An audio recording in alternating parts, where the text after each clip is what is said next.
Buenas noches, ¿cómo están? Espero que estén concentrados y con ganas de hablar porque voy a tomarles la lección.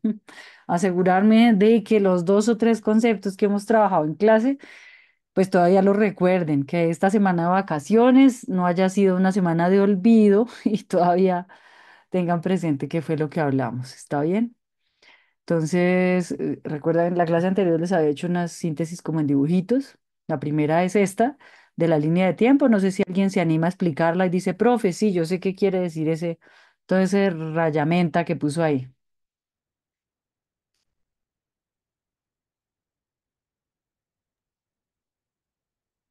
Sí están viendo la pantalla, ¿cierto? Sí, Sí, buenas noches. profe. Sí, profe. Bueno, alguien que se anime a decir, profe, yo más o menos veo que ahí está, que ve. Bueno, bueno, profe, pues en esa línea de tiempo que su merced nos decía, está la ley, Sí, que es lo que componen el Pentateuco, los primeros 5 libros de la Biblia, que eh, es la ley, basta, bueno, en jueces, es el periodo eh, teocrático, que termina con el último juez que es Sansón, o o Samuel. Bueno, unos cuentan a Samuel, otros no lo cuentan, unos. Es como esa transición entre la ley y los profetas. Entonces ahí ya comienza el periodo monárquico, ya, que comienza pues con Saúl como rey, el Reino Unido 120 años, tres reyes, Saúl, David y Salomón. ya, En ahí ya comienza el reino dividido, Roboam por un lado y Jeroboam por el otro. Eh, ajá, las 12 tribus y las 10 tribus, Judá y Benjamín, eh, sí. que componen el reino del sur y el reino del norte. El primer, bueno, la capital Samaria y la otra capital Judá. Eh, la primera en caer fue Samaria en el Sí. 558. Sí, Eh, tiempo después. 722. Es que Ok, acuérdese que ahí está al revés, que es el 700 está primero que el 500 porque va de para atrás la contabilidad, porque a alguien se le ocurrió hacerla así. entonces, Israel, como los 5 imperios o los 4 imperios hasta ese momento gobernantes fue Siria, Babilonia y Grecia. No, Grecia no estaba todavía. Siria y Babilonia. Bueno, ahorita Tres. tengo una diapositiva solo para los primeros, pero sí, Entonces ahí ya después cae Judá con los babilonios, ya después los persas invaden Babilonia y ya pues es como termina ya con Malaquías, ¿no? O sí, bueno, pues retornan, es importante que vuelven la, del exilio. la, la vuelta del exilio después de Ajá. 70 vuelven del exilio Sí, muy bien, Edison. Sí, básicamente para que era esa línea que es la que vamos a tener siempre presente cuando nos enfrentamos a cualquier texto, sobre todo el Antiguo Testamento, y es ¿en qué pedacito de ese periodo está ubicado lo que vamos a leer? Entonces, ¿qué le preguntamos a un profeta? Señor profeta, ¿usted es preexílico o posexílico? Es decir, cuando usted hacía su profecía, ¿había reino o fue después de que lo llevaron por allá y volvieron? Porque hay profetas de ambos lados, ¿no? Segundo, le preguntamos al profeta también, pues, ¿qué rey había y contra qué imperio? Porque siempre los israelitas, como les decía, estaban debajo de algún imperio gigante. Entonces, ¿qué es importante mirar? Pues el éxodo, la monarquía, y luego las dos invasiones de las que se acaba de referir Edilson, ¿no? Si estaba en el reino de Judá o si estaba en el reino de Israel, Y luego si es antes o después del exilio y bajo qué imperio. Y si regresó, entonces ¿en qué grupo regresó? ¿Está bien? Aquí está la lista de los imperios que ahorita nos decía Dilson, que los asirios, que los babilonios, que los persas, que los griegos, que los romanos. Y antes de eso los egipcios, ¿no? Primer imperio, de hecho, los de los que lo primero lo libera el Señor es de los egipcios. Entonces, los asirios, que son los que eh, toman Samaria y toman el reino del norte, y luego los babilonios que toman el reino del sur.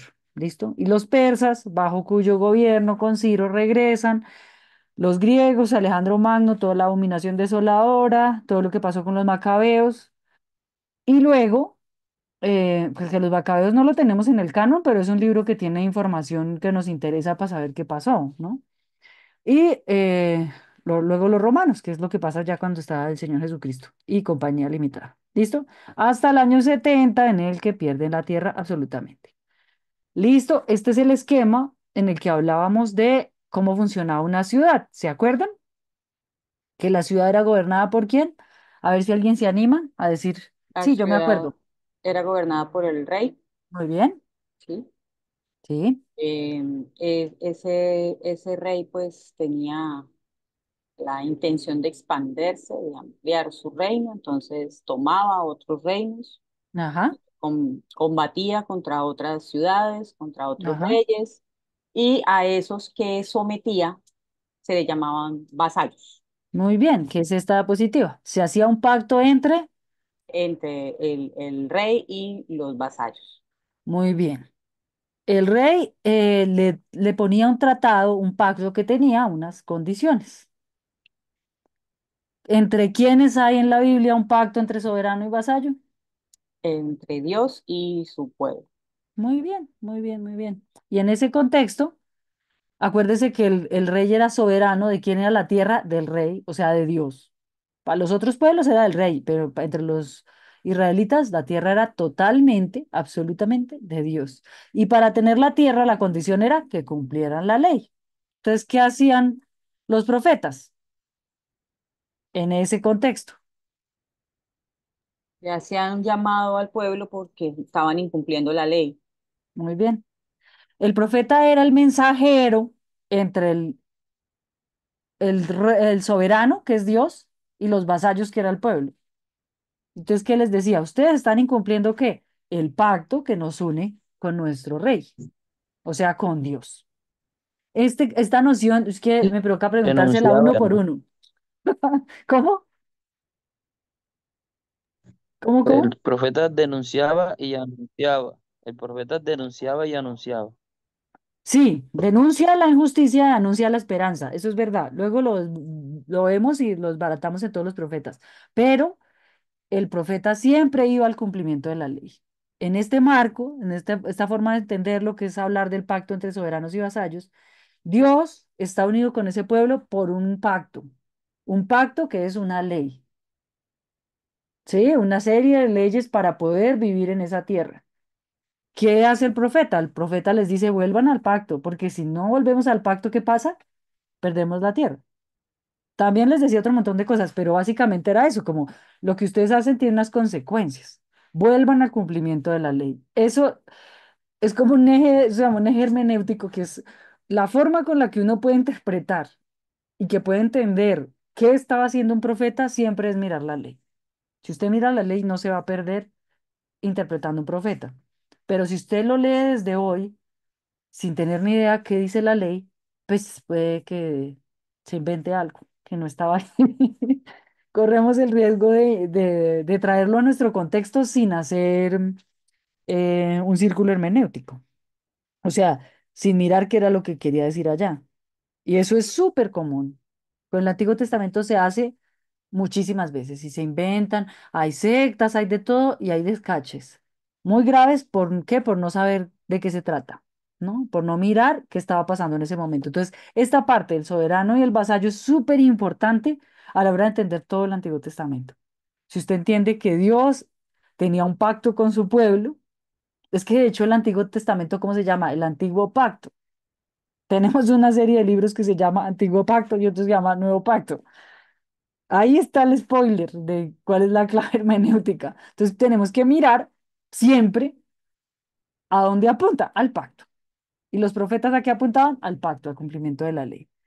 Hablamos de que había una ley para la tierra y una tierra para la ley. Es decir, que para poder habitar en la tierra que Dios les daba y que Dios les repartía a todos por igual, porque la tierra es de Dios, tenían que cumplir la ley. Entonces hablamos de cómo se repartió la tierra y que era por tribus, ¿se acuerdan? Y hablamos de la tierra, de la ley de la tierra.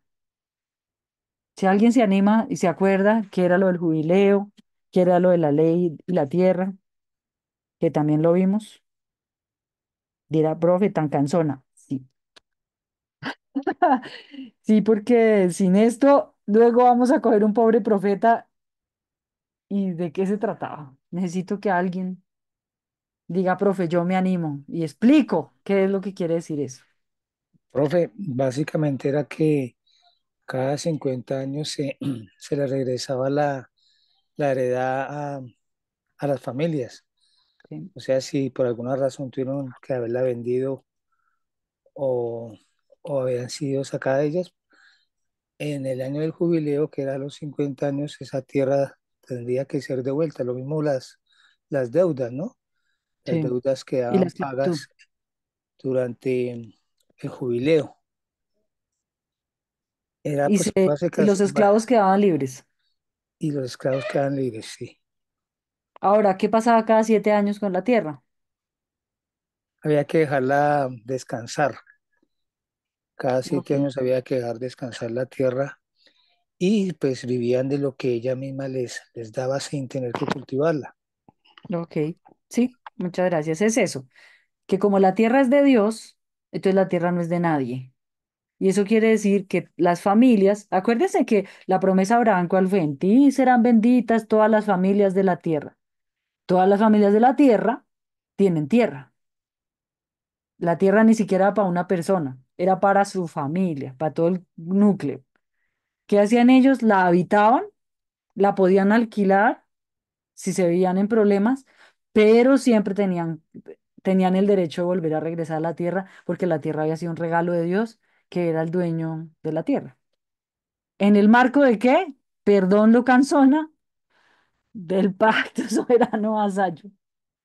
¿Sí? En el marco de ese pacto tenían derecho a la tierra. El problema era que la incumplieran. Y parte de incumplirla era no, pues no, no repartirla bien. Ahora, estuvimos hablando de los medios de la profecía, que cómo se comunicaban con Dios. Se sabe que el ser humano ha tenido como la inquietud de ver, sobre todo les hablaba del mundo precientífico, ¿se acuerdan? Que es el mundo antes de la ciencia, que nosotros hoy en día, yo tengo luz eléctrica, no entiendo muy bien cómo funciona, pero yo picho un botón y me prende ahí. Tampoco entiendo, no sé algunos si estudió eso, pero yo no entiendo muy bien cómo funciona el internet, pero gracias al internet estoy comunicada con ustedes. No entiendo cómo funciona la medicina, pero yo voy al médico, me da un par de pastillas y se me desinflaman las amígdalas o lo que sea que tenga, ¿no? Pero en el mundo precientífico todo era mágico, porque no había explicaciones ni para los rayos, ni para los eclipses, ni para nada, ni siquiera para las cosas naturales. Mucho menos había tecnología. Entonces en ese mundo se le preguntaba a los dioses todo, hasta lo más básico, y todo era culpa de los dioses. Pero también se quería comunicarse con Dios como para tener alguna certeza de todo lo que pasaba. Entonces, que habían medios proféticos en los que la gente, medios de consulta y de adivinación, y por ahí en eso encontramos un montón de cosas de esas en el Antiguo Testamento. ¿A ustedes no les ha pasado? Yo creo que sí, que alguien en la iglesia les pregunta, pero reverendo, pero pastor, pero hermana, pero si ahí consultó una bruja y la bruja le habló. O sea, eso sí es verdad, yo puedo ir a consultar a un brujo. Ustedes saben de qué estoy hablando, ¿cierto? De la narración de Saúl. ¿Alguien les ha salido con esa pregunta? Pero ahí está. O iba a ver, ay, ¿será que los ataco? Le voy a pedir una señal al Señor que se mueva el árbol si, o que se mueva yo no sé qué, a ver si atacamos o no. Yo puedo hacer eso para ver si me caso con este o con aquel. Y usted, yo no sé, yo soy reformado, auxilio, ¿no? ¿Sí me entienden? Que hay unas prácticas en el Antiguo Testamento que uno dice, Diosito, pues esta vaina, ¿qué es? ¿Y yo qué hago? ¿No? Bueno, entonces hay un texto maravilloso que dice Hebreos 1, busquen en su Biblia, ojalá en Santa Reina Valera, que dice lo siguiente, y que nos vamos a detener un buen rato ahí porque como la vez pasada me di cuenta que no sabían qué era, dije, no, no podemos avanzar de qué son los profetas si no sabemos qué es la revelación progresiva. Revelación progresiva. Dice Hebreos 1, Dios, habiendo hablado muchas veces y de muchas maneras en otro tiempo a los padres por los profetas, en estos postreros días nos ha hablado por el Hijo, o sea, Jesús, por si acaso, a quien constituyó heredero de todo y por quien asimismo hizo el universo, el cual, siendo el resplandor de su gloria y la imagen misma de su sustancia, y quien sustenta todas las cosas con la palabra de su poder, habiendo efectuado la purificación de nuestros pecados por medio de sí mismo, se sentó a la diestra de la majestad en las alturas, hecho tanto superior a los ángeles, cuanto heredó más excelente nombre que ellos. Bueno, y ahí para abajo sigue todo el capítulo hablando maravillas de Jesús. ¿Se acuerdan? ¿Qué dice la primera frase? Dios, habiendo hablado muchas veces y de muchas maneras en otro tiempo, ahí está todas esas vainas raras del Antiguo Testamento. Habló muchas veces de muchas maneras en otro tiempo a los padres por los profetas. Cuando se usa la palabra profetas en el Nuevo Testamento, no solamente está hablando de un personaje, sino que ustedes saben que la Biblia, o sea, saben, ¿no? Que la Biblia hebrea tenía unas divisiones. ¿Se acuerdan o no? ¿Alguien sabe cuáles son las divisiones de la Biblia hebrea? Nevin, la ley, el Nevin y el Ketuvim, los Sí, profetas. sí, sí, sí. Tiene la ley, los profetas y los escritos. ¿Se acuerdan que a Jesús, venga, es que les voy a buscar el pasaje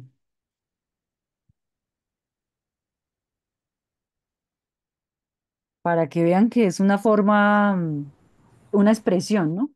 Dice Mateo 5, em, eso. Mateo 5, por ejemplo, lo que dice Jesús, no piensen que he venido para poner fin a la ley o a los profetas. Vea que se dice siempre los dos, ¿sí? La ley o los profetas.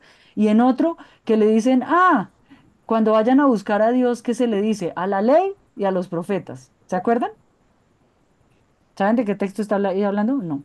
O sea, en el Nuevo Testamento se usa esa expresión, la ley y los profetas, la ley y los profetas, la ley y los profetas. Y no está hablando, es una forma de decir los escritos, pero se refiere a esos pedazos, literalmente esos pedacitos que habían escritos. Cuando viene el Señor ya se tenía como una base de qué era lo que ellos consultaban, ¿no?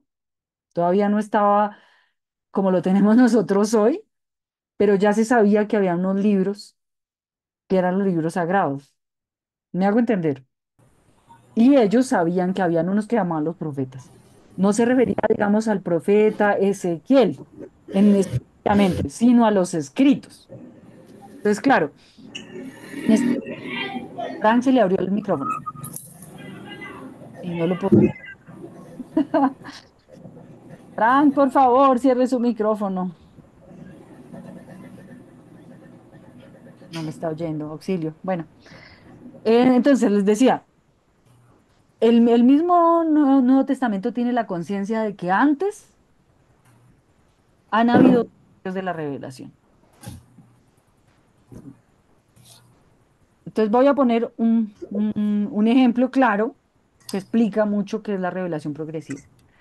Básicamente uno podría definir la revelación progresiva como que el Señor va cogiendo, ah, tiene que uno imaginarse como lo que significa la antigüedad, que a nosotros a veces nos queda difícil, ¿no?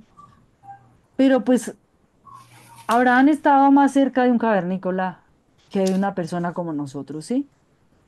Él estaba mucho más cerca como de una noción del mundo que tiene un cavernícola o que tiene una comunidad indígena de esas aisladas que hasta ahora acaban de ver este mundo, que hay muy pocas, pero existen, que lo que podamos tener nosotros. Sus nociones del mundo eran esas. Entonces, Dios se le revela al ser humano de acuerdo a su cultura. ¿Qué quiere decir eso? Que Dios no se le va a parecer a una persona con una cosa tan extraña de su cultura que no la pueda entender, sino que se revela en medio de lo que ya es esa cultura para que lo pueda comprender. Mm, por ejemplo, Dios no le dice a Abraham de entrada lo que dije Jesús, ama a tu prójimo y ama a tu enemigo. No, él no dice eso. Abraham le dice algo muy sencillo, mucho más sencillo que uno dice, "Ah, pero ¿cómo así?" Entonces vamos a mirar Génesis 17, pacto de Dios con Abraham. ¿Se acuerdan? Ahí está el dibujito de Abraham, como yo me lo imagino, mucho más un señor tribal, un señor de la tribu con sus rituales para pintarse la carita, al que un día escucha a su Dios. ¿Se acuerda que Dios le dijo, sálgase de su tierra y de su parentela? ¿Sí? Y se lo lleva por allá. Le dice, le voy a dar un hijo. Y de una manera milagrosa tiene por fin un hijo. Y cuando ya lo tiene, un día él escucha la voz de Dios que le dice, Abraham, entrégame a tu hijo. Entonces ustedes dicen, sí, pues claro, así dice la Biblia. Y les pregunto yo a ustedes, ¿por qué Abraham no dijo, Señor, no? ¿Por qué? ¿Por qué Abraham no dijo así tan raro? Sino que porque, está hoy.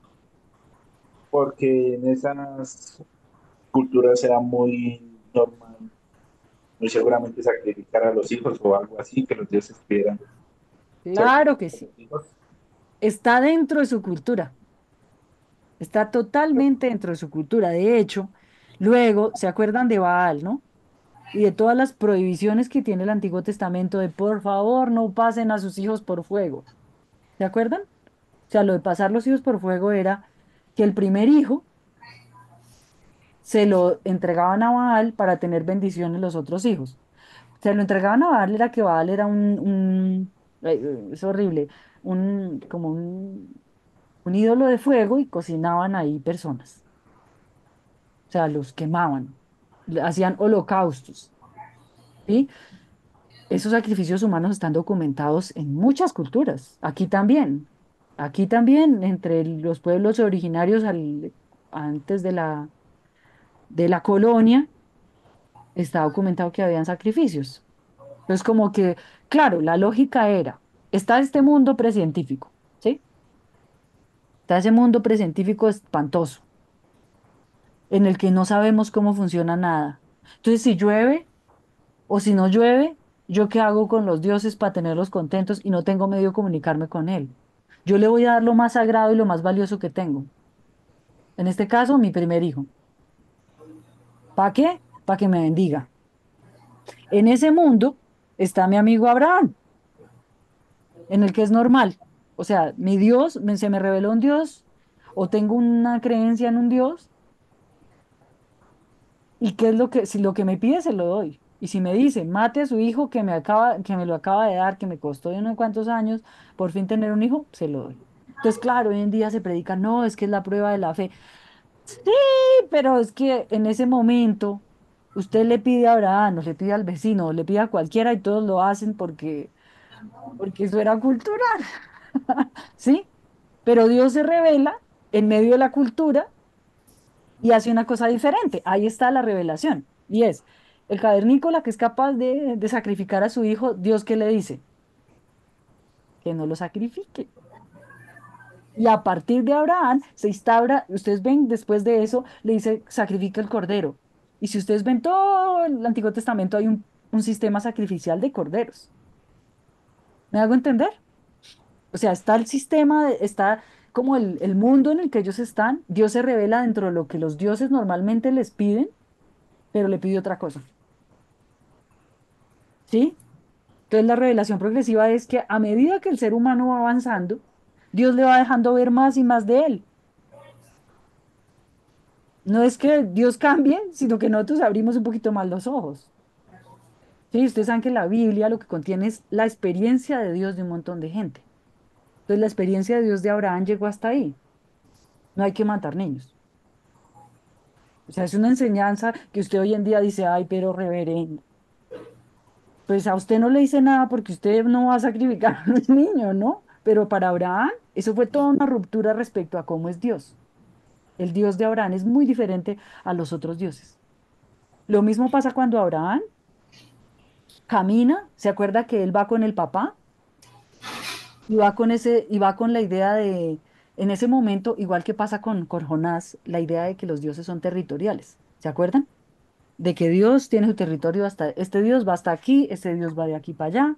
Y entonces Abraham, el Dios de Abraham, se lo lleva y lo lleva para una tierra que no conoce y él se da cuenta que está con un Dios que no está regido por el territorio. Otra idea que le va metiendo Dios, que son cosas que usted hoy en día dice, pues sí, pues Dios está en todas partes, como Abraham no sabía, pues porque en su cultura, cero, nada de eso. Y ahí todavía no hay ley, no hay nada de eso. ¿Qué pasa? Entonces acá ya tenemos a los israelitas con un sistema de sacrificio, ¿se acuerdan? Que sería lo siguiente. Dice, bueno, listo. Eh, Se me perdió. Tenemos un sistema de sacrificios ya, pasan los años. Ellos ya no sacrifican, los otros pueblos sí sacrifican a niños. Como les decía, está prohibido y los israelitas tenían la tentación de estar haciéndolo. Y Dios prohíbales que no maten los niños. ¿Se acuerdan? O sea, ¿te han leído eso? Entonces, ¿qué pasa con los sacrificios? Vamos a mirar, voy a dejar de compartir porque ahora sí va a comenzar a salirles la Biblia. Primera de Samuel 15 21 al 23. Este yo creo que hay gente que se lo sabe de memoria. Estoy casi segura. Sería raro que no. ¿Se acuerdan? Lo que le dice Samuel lo que le dice Samuel ¿qué? A Saúl. Dice, se complace Jehová tanto en los holocaustos y víctimas, como en que se obedezcan las palabras de Jehová. Ciertamente el obedecer es mejor que los sacrificios y el prestar atención que la grosura de los carneros. ¿Sí? Porque como pecado de adivinación, adivinación que en el mismo libro vemos a Saúl adivinando, ¿se acuerdan? Como pecado de adivinación la rebelión y como ídolos e idolatría la obstinación. Por cuanto tú desechaste la palabra de Jehová, él también te ha desechado. Bueno, pero el punto es que le dice que obedecer es mejor que qué. El sacrificio que le ofreció. Y no está antes en otros libros más atrás diciendo, me ofrecerá, Frank, por favor, su micrófono, se lo suplico por lo que más quiera. Gracias. Qué pena. Seguimos a tu voz. Está bien. No está unos libros antes diciendo, bueno, cuando usted peque, tiene que traer una ofrenda. ¿Sí lo dice o no lo dice? Entonces uno dice, pero es que cambió de opinión. No, es que la cultura era esa. Entonces primero me relaciono con Dios a través de los sacrificios. ¿Por qué? Porque en mi cultura todo el mundo lo hace. Antes, gracias que nosotros, o sea, que los creyentes en Dios no sacrificaban niños, sino sacrificaban animales. Pero con el tiempo, ¿qué comenzó a pasar? Sigo, sigo leyendo.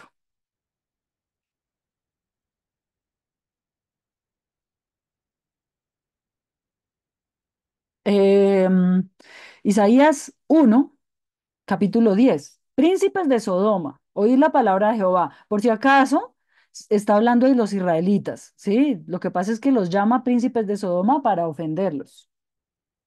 Generalmente los menciona así, luego les da unas características de miren ustedes cómo son, cuando los compara con Sodoma y sobre todo.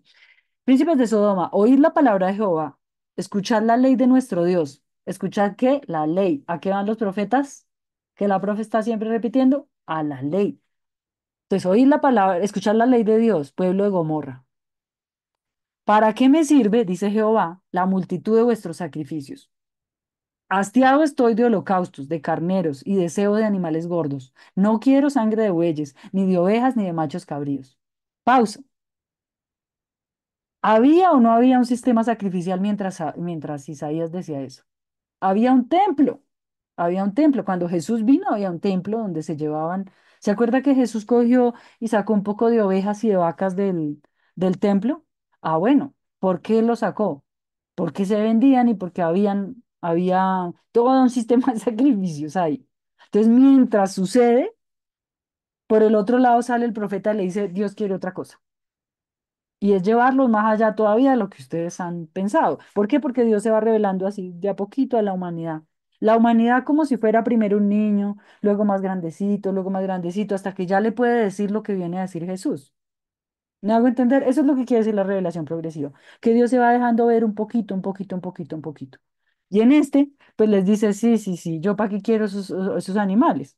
¿Quién demanda? Vea, o sea, uno podría decir, Señor, pero si está toda la ley diciendo, pero ¿qué dice el profeta? ¿Quién demanda eso de vuestras manos? Cuando venís a presentaros delante de mí para hollar mis atrios. O sea, ustedes vienen como hollar como los marranos. Sí, como cuando se meten los animales, lo mismo. ¿Quién les dijo que trajeran eso si ustedes vienen así a hollar mi casa? No me traigáis más vana ofrenda e incienso, me es abominación. Cuando sí les pedía incienso, la ley lo pedía, pero él dice me es abominación. Luna nueva y día de reposo. El convocar asambleas no lo puedo sufrir, o sea, no me los aguanto a ustedes, ¿sí? Son iniquidades vuestras fiestas solemnes. ¿Quién había instituido las fiestas? Había mandamiento, ¿no? Entonces me son gravosas, cansado estoy de soportarlas. Cuando extendáis vuestras manos, yo extenderé de vosotros mis ojos. Asimismo, cuando multipliquéis la oración, yo no oiré. Lavaos y limpiaos, quitad la iniquidad de vuestras obras delante de mis ojos. ¿Se acuerdan? Obedecer es mejor que los sacrificios. ¿Y a qué vuelve? A la ley. Aprender a hacer el bien, buscar el juicio. El juicio se refiere a hacer justicia, no a que usted le juzgue a alguien, sino a hacer justicia, a las ideas de justicia que están en la ley. Restituir al agraviado, hacer justicia al huérfano y amparar a la viuda. Siempre, si usted va, luego miramos como lo de las viudas, los huérfanos y los extranjeros. Pero es como siempre, siempre, la ley vuelve a cuidar al que lo necesita. Y ahí sí está el versículo que usamos para las predicaciones. Venid y estemos a cuenta. Si vuestros pecados fueren como la grana, como la nieve, serán emblanquecidos.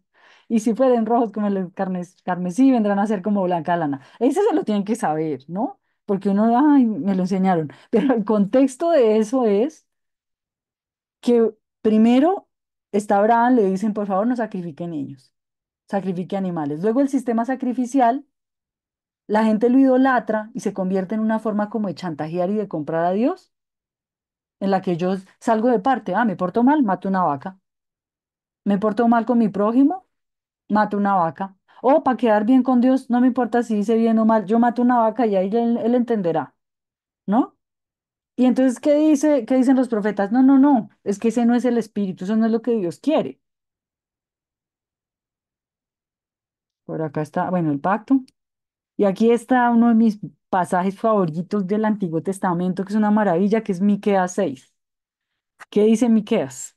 Israelitas, prestemos atención. Pleito de Dios con Israel. Bueno, los títulos estos sí son que se los ponen los de las traducciones, ¿no? Pero sí, es como una pelea de Dios con Israel. ¿Qué le reclama? Según lo que hemos aprendido, el pacto, la ley, siempre vuelve a lo mismo. Entonces, prestemos atención. Nuestro Dios tiene un pleito contra nosotros y ahora mismo está presentando su acusación. Esto es lo que Dios nos dice. Bueno, lo estoy leyendo en traducción del lenguaje actual, pero es que esa traducción es muy linda.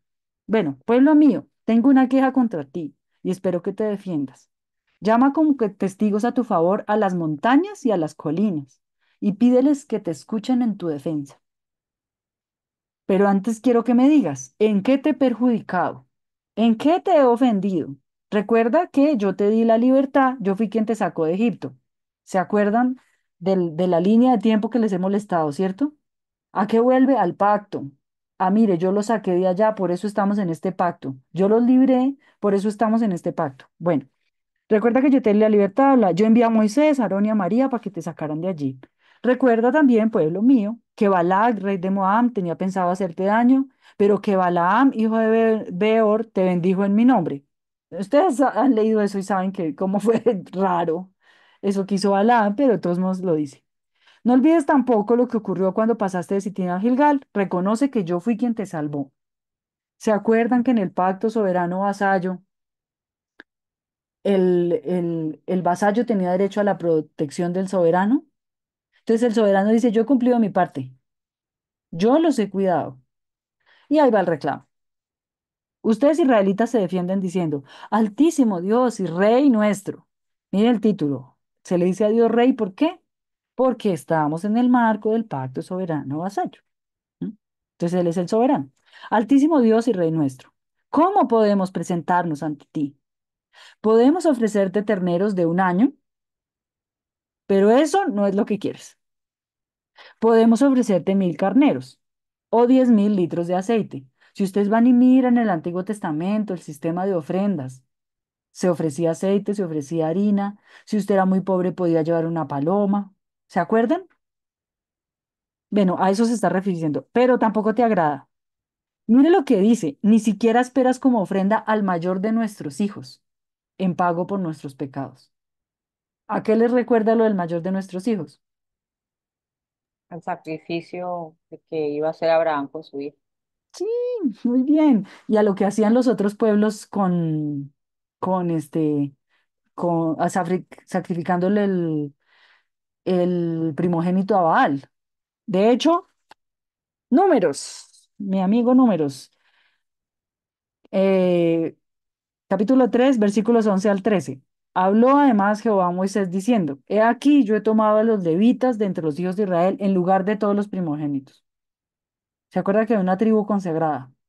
Entonces Dios decía, en lugar de que me sacrifiquen a todos los primogénitos, yo cogí una tribu para mí. Los primeros nacidos entre los hijos de Israel serán míos, los levitas, porque mío es todo primogénito, desde el día en el que yo hice morir a todos los primogénitos en la tierra de Egipto. Santifiqué para mí a todos los primogénitos de Israel, así de hombres como de animales míos serán yo Jehová. Entonces había una norma que está por aquí en Números, en ese mismo, pero más adelante, que era la norma de la redención de los primogénitos, que tocaba que la familia pagara de acuerdo a lo que tuviera. Aquí dice, toma los levitas, como precio de rescate por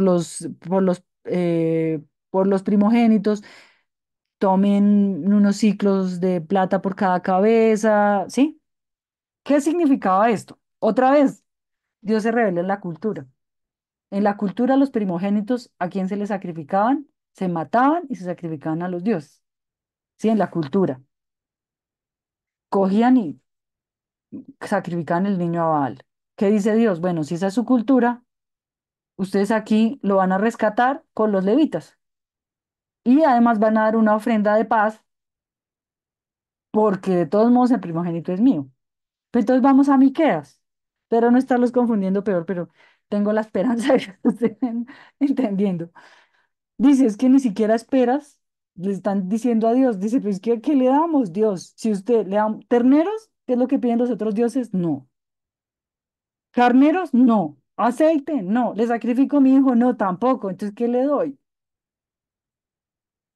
Ya, pero Dios ya les he dicho que es lo mejor que pueden hacer. Y ahí va el versículo más hermoso de Miqueas y sus alrededores. Dice, es muy sencillo. Dios quiere que ustedes sean justos los unos con los otros, que sean bondadosos con los más débiles y que lo adoren como su único Dios. El reverendo Germán tiene, bueno, está enamorado de ese versículo, así que él dice que él y otra gente más, ¿no? Que la traducción correcta es caminar humildemente de la mano de Dios, o sea, caminar como de la mano de Dios, dejando que Dios sea el papá y uno sea el hijo, sí, dejarse guiar. No adorar a Dios como así lo adoro y hago así, sino que le doy la mano para que Él me guíe. ¿Ustedes ven la progresión que hay en esos versículos? Es como, mire, inicialmente le dábamos carneros y le dábamos aceite y ofrendas. Y hasta había gente que sacrificaba a sus hijos, pero eso no es lo que Dios quiere. Lo que Dios quiere es justicia. Lo que Dios quiere es que trate bien a mi prójimo. Y eso no se acaba ahí. Si ustedes ven Mateo, ustedes le preguntan al Señor Jesucristo, la revelación perfecta de Dios, le preguntan. Los fariseos, oyendo que había hecho callar a los saduceos, se juntaron a una. Y uno de ellos, intérprete de la ley, preguntó por tentarle, o sea, por sacarle la piedra, por ver a ver qué le decía. Maestro, ¿cuál es el gran mandamiento en la ley? Y Jesús le dijo, amarás al Señor tu Dios con todo tu corazón y con toda tu alma y con toda tu mente. Ese es el primer y grande mandamiento. Y el segundo es semejante, amarás a tu prójimo como a ti mismo. De estos dos mandamientos depende qué, toda la ley y los profetas. ¿Qué es la ley y los profetas? Todo el antiguo pacto. Si ustedes ven, está la progresión que Miqueas lo resume muy, muy bien. Inicia con un sistema sacrificial, porque eso era lo que se podía en la cultura, porque a Abraham no le podían decir que amara a su enemigo, pero Jesús sí lo dice, ¿no? Y cuando vamos a mi amigo Pablo, Pablo dice lo mismo en otras palabras. No debáis a, Romanos 13 8 al 10. No debáis a nadie nada, sino el amaros unos a otros, porque el que ama al prójimo ha cumplido la ley. Cuando hablamos de la ley, hablamos de todo el Antiguo Testamento, ¿no? De esos libros en los que está toda la reglamentación y el pacto, el pacto. ¿Por qué? Porque no adulterarás, no matarás, no hurtarás, no dirás faltos de testimonio, no codiciarás o cualquier otro mandamiento. En esta sentencia se resume. Amarás a tu prójimo como a ti mismo. El amor no hace mal al prójimo. Así que el cumplimiento de la ley es ¿qué? El amor. Sí, entonces, ¿qué me gustaría que se quedaran pensando mientras vamos al descanso? Bueno, que piensen en las once que se van a tomar. ¿Cómo Dios lleva de la mano su revelación? Dejándose ver un poquito, poquito, hasta que la revelación está completa en Cristo. Entonces, primero, que no mate niños. Luego, que sea consciente de mis pecados y me dé cuenta que lo que Dios quiere no es que yo reemplace el mal que hago matando animales, sino que haga justicia. Y luego, en Jesús, pues la justicia es el amor. Frank, o Profe, levantó la mano accidentalmente. no, no, profe. Estoy pensando en algo, en esto de la revelación progresiva. eh, por ejemplo, el texto como de Nahum, el profeta Nahum, o mejor dicho, el contenido del libro de Nahum, que es todo dirigido a Siria, a Nínive. Eh, y que de hecho es un texto sagrado no de Nínive, sino de Israel, del pueblo de Israel, pero que no dice nada para Israel, sino todo fue contra Nínive, una profecía contra la destrucción de Nínive, pero que a la vez esta narrativa de la destrucción de Nínive es un consuelo para el pueblo de Israel. Se podría decir también que eso es como también una forma progresiva de esa revelación, en tanto que cómo entendería también el pueblo Mm, el modo de actuar de Dios o conocer a Dios también en ese sentido de que, o sea, bueno, en ese sentido de que Dios se está dejando ver como el Dios que por decirlo así, que puede dar consuelo a su pueblo eh, cuando le habla al enemigo del pueblo, algo así, ¿no? ¿Se acuerda? Voy a ponerle el dibujito y su merced lo ubica. Le va a ser sencillo con esto, yo creo. Tengo la esperanza. Estamos en el pacto soberano vasallo. ¿Usted cómo ubican aún pensando en eso? Si Dios es el soberano y el pueblo es el vasallo, ¿qué le está diciendo Dios a la gente si le dice yo voy a acabar con ¿qué? Con sus enemigos? protección. ¿Qué era lo que hacía quién? El soberano, el rey soberano, Con el vasallo, con el vasallo. ¿sí? O sea, es como Por encima de esa gente, por encima de todos esos imperios, está la justicia de Dios. Es, en general hay un mensaje que tiene que ver con eso y que puede ser esperanzador. Piénselo usted, piénselo cualquiera de nosotros que esté en una situación en la que sabe que hay una injusticia con la que usted solo no puede, ¿sí? Que le toca a uno consolarse en que Dios haga algo porque no hay de otra. Y un poco esa era la situación de Israel frente a esos imperios. Así lo hubiera embarrado, así no hiciera la ley, ¿sí? De todos modos, Dios seguía siendo el que los protegía. De hecho, la supervivencia del pueblo contó que mataron un montón de gente, pero sigue siendo un hecho maravilloso, que el pueblo pudiera sobrevivir, que quedara algo, porque normalmente no queda nada. ¿Sí sabe la cantidad de pueblos que hay escritos? Porque los israelitas, con todo respeto, de pronto con alguien que los tenga idealizados, pero ellos eran una tribu chiquitica de nada, no tenían así como estelas y una pirámide o algo así chévere, ¿no? Eran un pueblo chiquitico y no tendrían por qué quedar en la memoria de todo el mundo si no hubiera sido por la revelación de Dios en ellos. Ahora, todos esos pueblos se los llevó el viento y pueblos grandísimos, así como pasa acá, por ejemplo, con nosotros con lo de San Agustín. Tenemos un poconón de estatuas y no sabemos quién las hizo. Y en el Oriente Próximo hay pueblos así, que no se sabe qué pasó con ellos. No tenemos ni idea quiénes son. Ciudades que los arqueólogos encuentran y no han podido dar con ni siquiera cómo se llama el pueblo. ¿Qué pasa con Israel? Que con todos los imperios que les pasaron por encima sobrevivieron. Yo sé que puede ser una mirada un poco pesimista porque no es que usted se imagine que Dios los protegió y no les pasó absolutamente nada. No, es un poco más modesto, un poquito más modesto. Y si usted lo piensa también en su vida, dice, sí, es verdad, es un poco así la protección de Dios como la revelación. Está en medio de mi cultura, está en medio de lo que le pasa a los demás. O sea, a mí también me pasa, pero el Señor va conmigo. ¿Sí me hago entender? ¿Cómo hacia dónde va?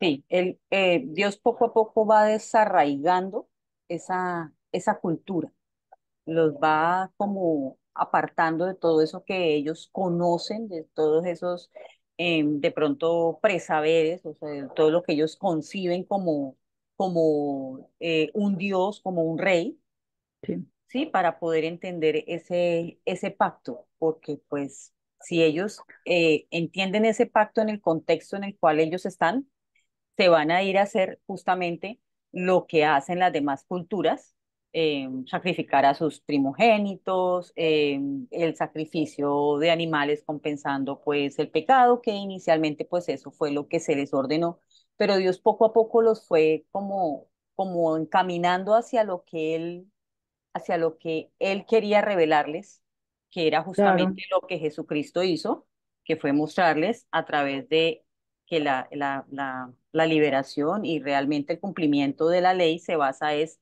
en el amor. Sí, claro. Que se oye más sencillo, pero es súper complejo. Y que Exacto. Jesús dice es que el que cree en mí puede hacer cosas mayores de las que yo he hecho, ¿no?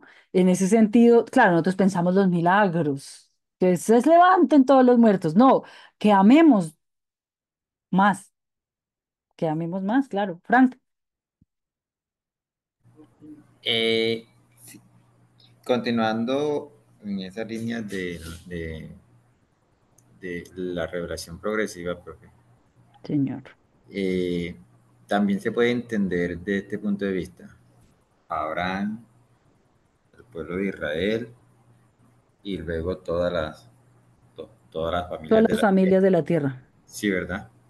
Porque, Sí, pienso en esto porque hoy por hoy, o sea, de hecho, el hecho de que estemos nosotros acá, latinos, estudiando esto, mm, es algo progresivo, ¿no? es las cosas mayores de las que habla Hechos. La inclusión de los gentiles es un ejemplo claro de las cosas mayores. Jesús no dijo que incluyeran los gentiles. Sí, Jesús no dijo, ay, vayan y busquen a Cornelio y a los romanos. No, Esos fueron los apóstoles guiados por el Espíritu Santo, que dijo, oiga, yo fui allá y el Espíritu Santo se movía en ellos.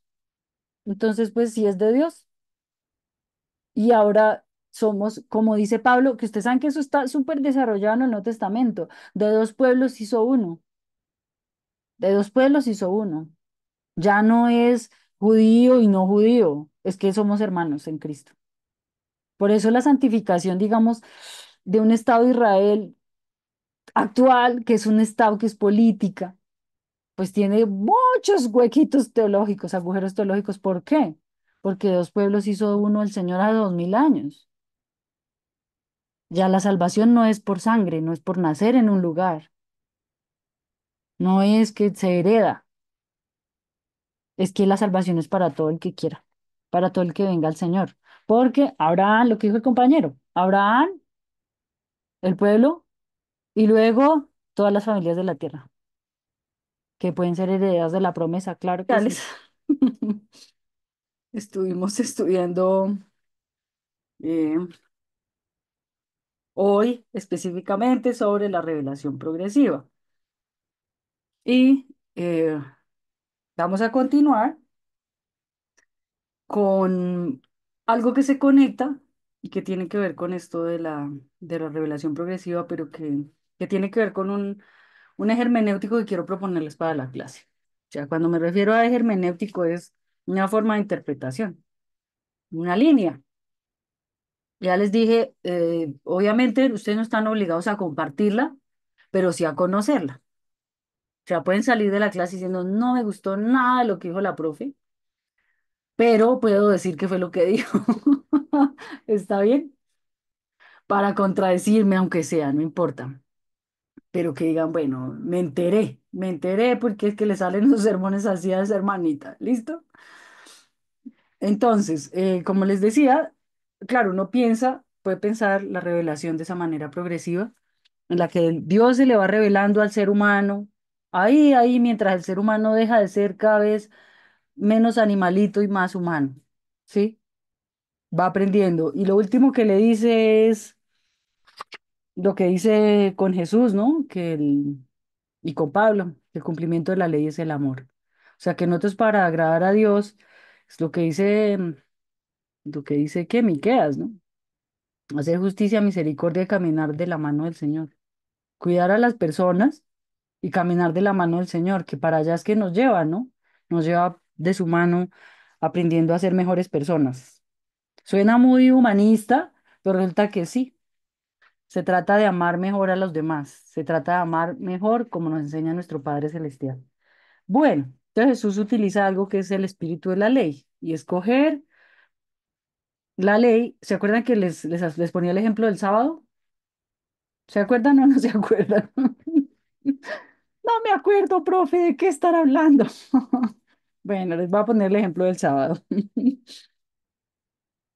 Eh, Entonces, imagínense que un día Jesús, en Mateo 12, Jesús iba con sus discípulos y tenía hambre. ¿Sí se acuerdan? Entonces Jesús tenía hambre. Y pues como les dio hambre, pues iban pasando por frente a un campo y les dijo, pues se pusieron y se comieron las espigas que habían ahí, se las comieron. Como cuando uno va por el camino y se encuentra una mata con naranjas o con mandarinas o lo que haya por ahí y se las come. ¿Cuál era el problema? Que en el día de reposo, ¿qué? No podían hacer nada. No pueden hacer nada. Pero ¿cuál era el sentido del día de reposo? ¿Qué dice el texto del día de reposo? ¿No se acuerdan? Bueno, el texto del día de reposo decía que tocaba. ¿Alguien va a hablar? Fue mi imaginación. No, profe, que iba a decir que era, el día de reposo era para Jehová, según los 10 mandamientos, ¿no? Para Jehová nuestro Dios. No harás ninguna cosa tú, ni tu hijo, ni tu hija, ni tu siervo, ni tu sierva, ni tu extranjero que esté dentro de tus puertas. Ni Más o tu menos. burro, ni tu Ni tu animal, ni tu. animal que esté, exacto. ¿Cuál era el espíritu de eso? Que todo el mundo descansara. O sea, los esclavos en ninguna parte tenían descanso. El promedio de vida de un esclavo en la antigüedad, adivine cuántos años era. Es una persona que vivía para trabajar de día y de noche, que le dieran cualquier cosa de comer y lo trataran a golpes, que era la generalidad de un gran número de esclavos. Habían otros privilegiados, pero la gran mayoría vivía así. Tenían 35 años el que más vivía.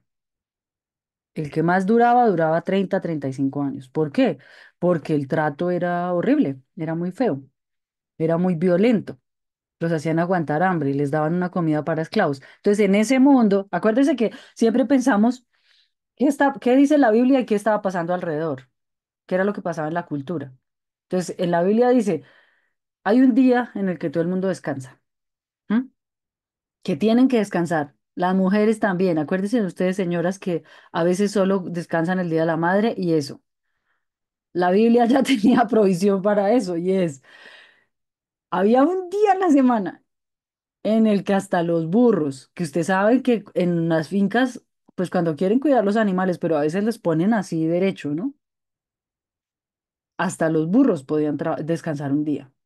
Entonces, el espíritu del día de reposo no era irse para la iglesia todo el día, que es lo que dice Jesús, sino descansar. Pero claro, ¿qué había pasado entre el mandamiento y Jesús? Por aquí en todo esto alguien se puso a explicar y a escribir libros de cómo cumplir el mandamiento. ¿Cómo se descansa? Vea, tenían estipulado lo que ustedes se imaginen de qué podían hacer y qué no podían hacer. Entonces, aquí está el mandamiento, aquí está Jesús, ¿sí? Todos estos años pasan y aquí los maestros de la ley se han puesto a elaborar cómo descansar, ¿sí? ¿Qué pasa? Que el descanso para ellos era, no puede mover ni un dedo. Si tiene hambre, no puede cocinar. Si no dejó preparado, vea, si usted va pasando y se encuentra unas espigas, eso lo decía la ley, no, no lo decía la ley que decía, descanse. Entonces Jesús, ¿qué dice? Dice es que el espíritu de la ley no es que yo me quede quieto. El espíritu de la ley es que yo descanse. ¿Y qué ejemplo pone? ¿Se acuerdan? Extremos, claro, Benito, extremos, claro que sí, era ese el problema. Pero que es que simplemente para cumplir el mandamiento no es descansar. Para ellos el mandamiento ya no era descansar, sino todo el chorrero de cosas que se han inventado por el camino. Y entonces, si usted con esto no descansaba, no importaba. Lo que importaba era que cumpliera con todos los rituales. ¿Me hago entender? Entonces, como que dejaban de lado lo que se llama el espíritu de la ley. Entonces, Jesús a qué iba, al espíritu de la ley. Y entonces el sábado dice, me encuentro esta señora que está jorobada, la toco y la sano. Ah, que usted porque sanó a alguien el día de reposo. Pues porque ella necesita descansar. ¿Y cuál es el espíritu de la ley del sábado? El descanso. Entonces, ella descansa. Ah, que mis discípulos tienen hambre el día de reposo. O que este señor de la mano seca tiene la mano así el día de reposo. Y yo lo toco, lo sano. El día de reposo, ¿para qué? Para que descanse, para que entiendan que el espíritu de la ley es más importante que la ley. ¿A qué va todo esto? A que en la revelación progresiva aquí tengo un poco de mandamientos y aquí está Jesús que se aparece y dice, oísteis que fue dicho. ¿Les suena? Pero yo os digo, oísteis que fue dicho. Amarás a tu amigo y a tu prójimo, pero al que te caiga bien y al que no te haga nada malo, no al asirio, no al egipcio, mucho menos al griego, menos al romano, ¿sí? Y aborrecerás a tu enemigo. Pero yo os digo, ¿y qué dice Jesús? Dice, ama a tu prójimo como a ti mismo y ama a tu A tu enemigo. enemigo.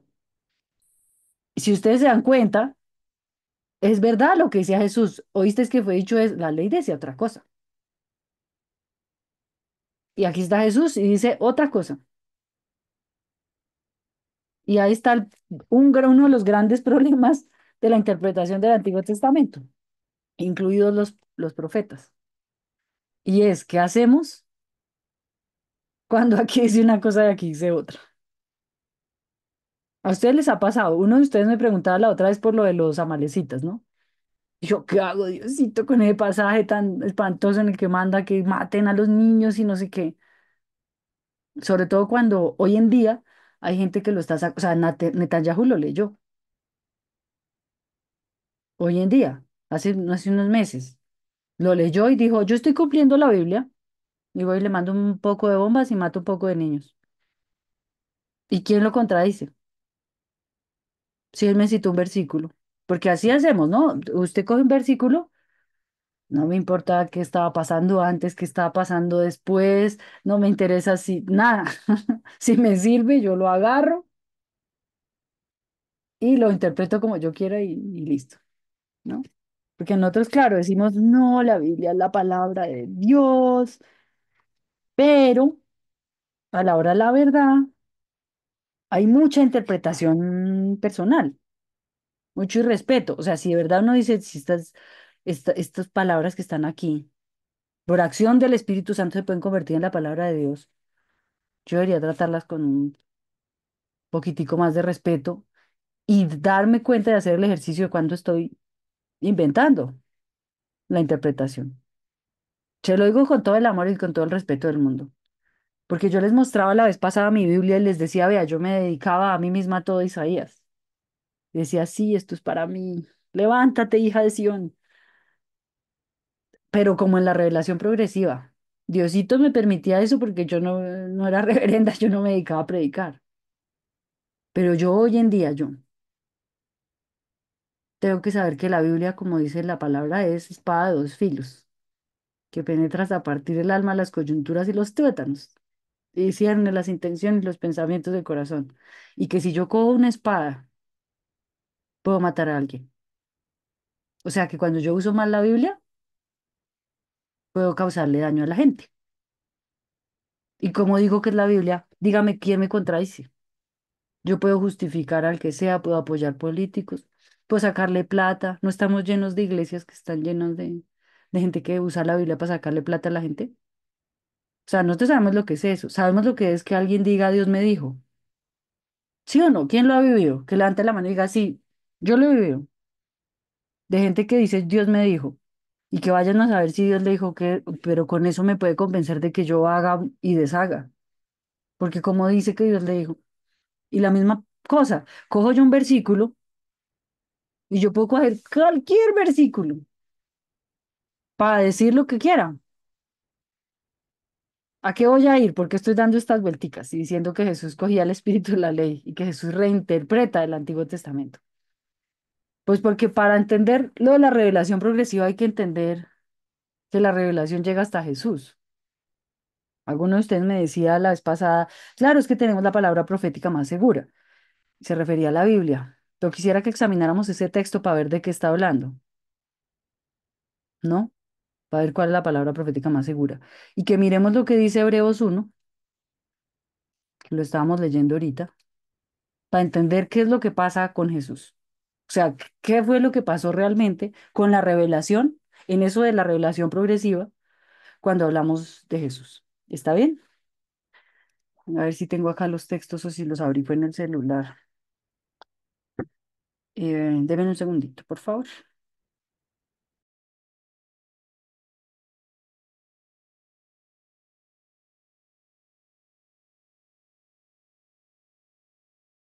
Bueno,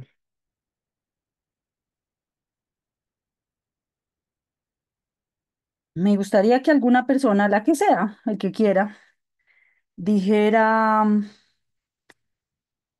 bueno, ¿quién es Jesús? ¿Quién es Jesús? Ustedes han visto un montón de teología, predican. ¿Quién es Jesús?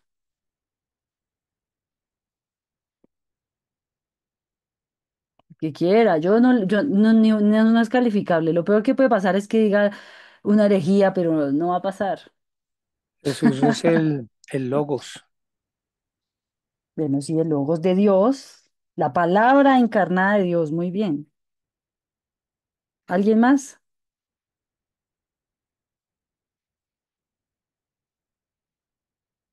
El Cordero. Oigan, sin pena. Yo sé que yo les dije que Mi tocaba tener cuidado. Salvador. Vino su Molado Salvador, sí. ¿Qué más? y cordero inmolado. ¿Y qué tiene que ver con Dios Jesús? Tu Jesús Hijo, es el Dios unigénito de toda la creación. Muy bien. ¿Qué más es? ¿Qué tiene que ver con Dios? Ese es el Evangelio. En él fueron creadas todas las cosas y en él subsisten. Ese versículo me encanta, sí, señor. Creadas todas las cosas y en él sostiene, o sea, que sostiene la creación, ¿no? ¿Qué es de Dios? ¿Qué es Jesús de Dios? el Hijo eterno. Bueno, muy bien, gracias. Tu Se esencia, da tu esencia, la esencia de Dios. ¿Qué más es? su imagen, Muy bien. La imagen de Dios, Jesús también puede ser el enviado. el enviado de Dios. Esa sería como la dimensión profética de Jesús, ¿no? Porque los profetas también eran enviados. En ese sentido, uno dice, bueno, sí, Jesús también era enviado de Dios. Pero el Nuevo Testamento le da un montón de títulos que no son solo para que digamos cosas bonitas en las oraciones, sino para escuchar lo que Jesús tiene para decir. Entonces dice Hebreos 1 que me encanta. Dios, habiendo hablado muchas veces y de muchas maneras, estamos hablando de la revelación progresiva. Les di 80 vueltas para llegar aquí. Pongamos cuidado. Entonces, Dios hablando muchas veces y de muchas maneras, en otro tiempo a los padres por los profetas, que eran los emisarios de Dios para comunicarse con el pueblo y comunicarle su ley, acuérdense. Entonces, en estos postreros días, o sea, cuando estaba escribiendo eso, el que escribió eso, que no sabemos quién es, nos ha hablado por el Hijo. O sea, ¿por quién? Por Jesús, de quien ustedes acaban de decir todas esas cosas bonitas, a quien constituyó heredero de todo y por quien asimismo hizo el universo, el cual, siendo el resplandor de su gloria y la imagen misma de su sustancia, y quien sustenta todas las cosas con la palabra de su poder, habiendo efectuado la purificación de nuestros pecados por medio de sí mismo, se sentó a la diestra de la majestad en las alturas, hecho tanto superior a los ángeles cuanto heredó más excelente nombre que ellos. Y usted dice, pero reverenda, sí yo sé lo que dice ahí, pero ¿por qué da tanta vuelta? ¿Por qué me está diciendo eso? Bueno, porque a nosotros a veces nos pasa, sobre todo en la interpretación de la Biblia, algo que le pasó, creo que fue a Felipe en Juan 14. ¿Se acuerdan de Juan 14? Y bueno, entonces Jesús, ¿no? Ustedes se saben, tienen que haber predicado Juan 14:6, o sea, me sentiría muy desilusionada si no hubieran predicado que yo soy el camino, la verdad y la vida, ¿no? Este capítulo es súper interesante porque habla Jesús hablando de quién es Él. Y ustedes saben que a Jesús no le gustaba estar diciendo, echándose flores a sí mismo, ¿no? Nunca. Le preguntaban y se hacía loco, pero en este capítulo, no. No se turbe vuestro corazón. ¿Creéis en Dios? Creed también en mí. En la casa de mi padre muchas moradas hay. Si así no fuera, yo os lo hubiera dicho. Voy pues a preparar lugar para vosotros. Y si me fuere y os preparad el lugar, vendré otra vez. Y os tomaré a mí mismo, para que donde yo estoy, vosotros también estéis. Y sabéis a dónde voy y sabéis el camino. Y Tomás le dijo, Señor, no sabemos a dónde vas. ¿Cómo pues podemos saber el camino? Entonces Jesús lo mira y le dice, yo soy el camino, la verdad y la vida. Nadie viene al Padre sino por mí. Si me conocieseis, también a mi Padre conoceríais. Y desde ahora le conocéis y le habéis visto. Entonces Felipe dice, Señor, muéstranos al Padre y nos basta. Y Jesús le dice, tanto tiempo hace que estoy con vosotros y no me has conocido, Felipe. El que me ha visto a mí, ¿qué pasa? Ha visto al Padre. ¿Cómo dices tú? Muéstranos al Padre. ¿No crees que yo soy en el Padre y el Padre en mí? Y las palabras que yo hablo no las hablo de mi propia cuenta. Lo que decía el compañero, logos de Dios, las palabras de Dios, sino que el Padre mora en mí y Él hace las obras. Créanme que yo soy en el Padre y el Padre en mí. De otra manera, al menos créanme por las obras. ¿Listo? Bueno, ahí sigue, y sigue, y sigue. Y ahí está lo de el que cree en mí, cosas aún mayores hará, porque yo voy al Padre. ¿Para qué sirve este texto? Jesús dice, si usted quiere ver a Dios, míreme a mí. Y esa es toda una declaración de la revelación de Dios. La revelación de Dios completa está en Jesús. Claro, uno lo dice así, claro, y para pelear con los católicos, sí, es que el camino al Padre no es la Virgen, es Jesús. Sí, sí, sí, sí, sí, pero no está hablando de eso. Está hablando de que usted si quiere saber cómo es Dios, su centro tiene que ser mirar cómo es Jesús. No cómo es David, no cómo es Samuel, no cómo es Daniel, no cómo es Jeremías, nada de eso. La visión completa de cómo es Dios la tiene Jesús. No solo que la visión de completa, sino que, como dice Hebreos, siendo el resplandor de su gloria y la imagen misma de su sustancia. Claro, entonces si yo les pregunto, ¿Jesús es Dios? Ustedes me dicen sí, pero cuando vamos a ver sobre quién me habla de Dios, yo pongo a las palabras de Jesús a pelear con el Antiguo Testamento. Y muchas veces se le da preeminencia a lo que dijo un profeta, a lo que dice la ley, a lo que dice cualquier otro en la Biblia, que a Jesús cuando dice ama a tu enemigo. ¿Me hago entender? Claro, si yo le digo, ¿ustedes creen en el señorío de Cristo? Ustedes me dicen, sí, amén, gloria a Dios. Pero ¿creen en el señorío de Cristo sobre la Biblia? Lo que hizo Jesús con el Antiguo Testamento. Porque Jesús con el Antiguo Testamento lo cogió y lo leyó. Uno mira a Mateo y dice, ¿pero qué hizo Jesús? O sea, de verdad, el Antiguo Testamento decía ojo por ojo y diente por diente. ¿Sí dice o no dice? Claro que dice. Y uno puede coger y decir, sí, yo le puedo ir a sacar el ojo al que me sacó el ojo y sacarle el diente al que me sacó el diente. Y estoy parado en la Biblia, claro que sí. ¿Y quién me detiene? Nadie. Pero si yo quiero leerla a través de Jesús, que es la imagen misma de su sustancia, ¿no? Que es todo ese resplandor de su gloria, todo eso que ustedes dijeron, tengo que ir y mirar, bueno, querido Jesús, ¿qué dices tú de este hermoso pasaje que está en los Salmos y que me dice que acabe con mis enemigos y me lave los pies en su sangre? ¿Que lo hay? Sí lo hay. Claro que lo hay. Entonces yo puedo decir, no, no, no, pues es palabra de Dios toda. Y sí, pues, o sea, yo no los voy a tener, pero en esta clase la hermenéutica va a hacer eso, y es, llevamos todo a Cristo, y llevamos todo a Cristo es, nos rendimos ante lo que dijo Jesús, y lo que dijo Jesús está por encima de cualquier otra cosa. ¿Por qué? Porque es que el que ha visto a mí, el que me ha visto a mí, ha visto al Padre. Si yo quiero saber cómo es mi Padre Celestial, tengo que ir a preguntarle a Jesús. Pablo era un seguidor de Jesús. O sea, mi forma de leer la Biblia cambió totalmente cuando yo me di cuenta que Pablo estaba hablando de que la ley es el amor, de que Pablo mismo se rendía ante lo que decía Jesús, que Pablo estaba hablando de las bienaventuranzas, que Pablo estaba hablando del amor al prójimo, igual que Jesús. Pero que a veces como que cogemos y ponemos la Biblia a pelear unos versículos con otros, como lo que dice el Evangelio, ¿no? Es que yo soy de Pablo y yo soy de Apolos y yo no sé qué. Sí, ¿por qué pelean? Lo que tenemos que mirar es que ellos estaban teniendo unas visiones parciales de lo que era Dios, pero el que tiene la visión completa, ¿quién es? Pues el Señor Jesucristo. Jesús. Claro. Y entonces Jesús corrige y amplía y le da luz al resto de la Biblia. ¿Me hago entender? Entonces yo cojo, completo el cuadro. Empiezo aquí con mi cavernícola, que hace sacrificios humanos. Y el Señor le dice, por favor, no sacrifique humanos, sacrifique ovejas. Luego entonces pasa todo el tiempo de los sacrificios. No es que Dios haya cambiado de opinión, es que el ser humano no daba para más. Nosotros hoy en día tenemos que estarnos, o sea, vigile su corazón y piense en lo que le va a decir y diga, nosotros no hemos tratado muchas veces de hacerle sacrificios a Dios.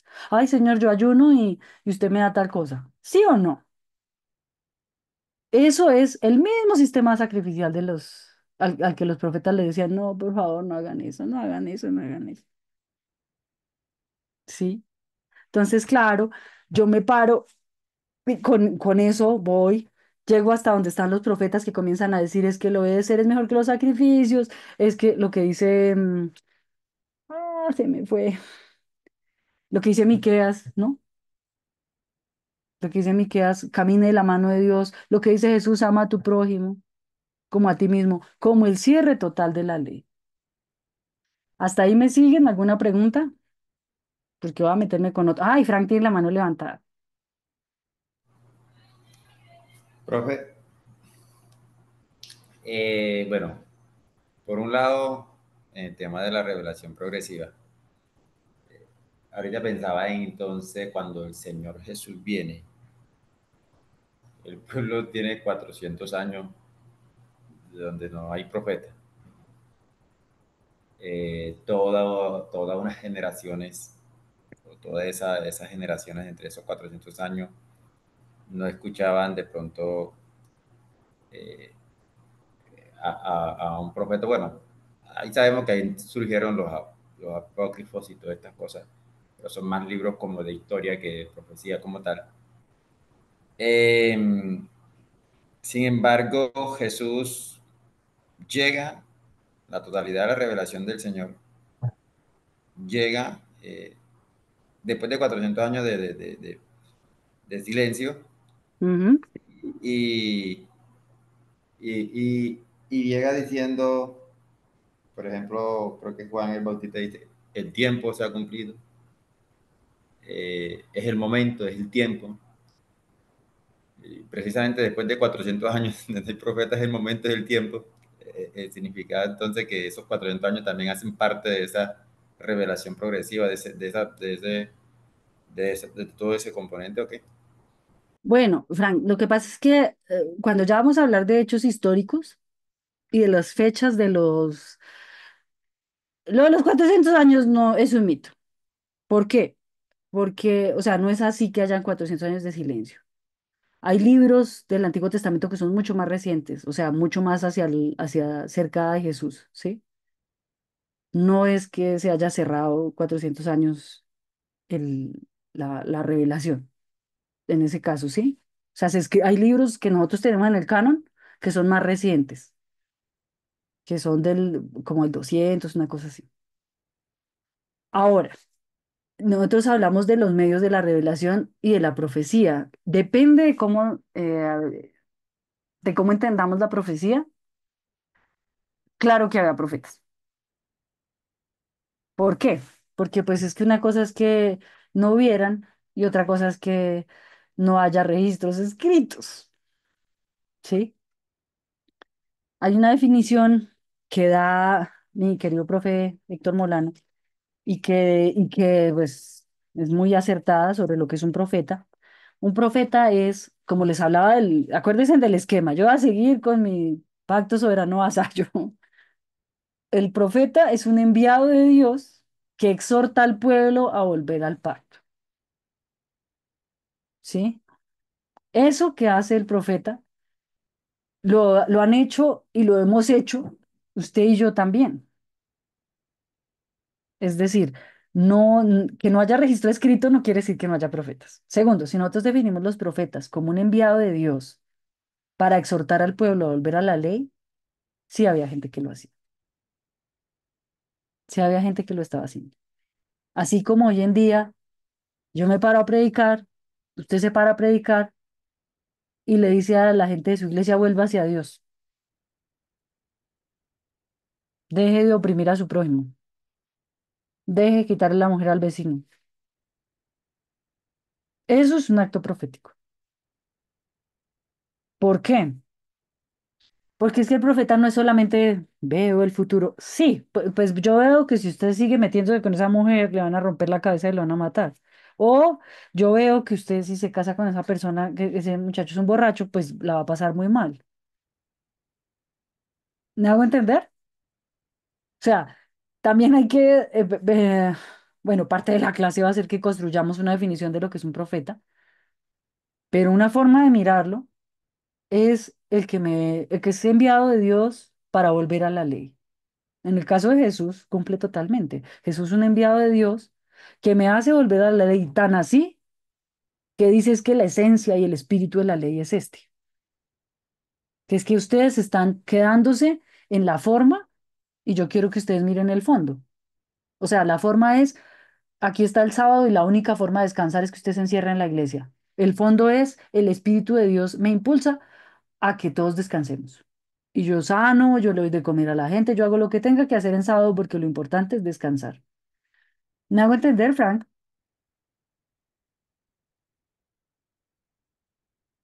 ¿Se desmayó? Bueno, sí, pero sino que yo lo pensaba desde el punto de vista en el que listo, bueno, pero usted dice que hay libros con Es 200 que a años. veces los manuales dicen cosas exageradas, o sea, los manuales dicen cosas, hubo 400 años de silencio, va uno a ver, los estudios bíblicos van avanzando y resulta Sí, que bueno, encontraron un yo, manuscrito anterior o pruebas yo lo de que, que eso es... yo lo que decía es que, bueno, listo. Sabemos, por ejemplo, en el caso de hoy tenemos la Biblia, ¿verdad? Eh, y después de 2000 años, hablando aquí exageradamente, como dice usted también, Mm, después de 2000 años tenemos la Biblia, pero sabemos que esa revelación llegó hasta Cristo. O sea, sí, que hoy no tenemos que andar buscando un pedacito más después de Cristo, no sé si me hago entender, de esa sí, revelación. Y en este tiempo, aunque estaban los escritos, pero fue hasta ahí donde el Señor se reveló por medio de los profetas y lo que tenían, ¿sí? O sea, sí había profetas, pero hasta ahí, hasta que Cristo llegó. Y lo que yo, bueno, el punto grueso, lo que también me sorprende es que cuando Juan dice, el tiempo se ha cumplido y el hacha ya está puesta a la raíz del árbol.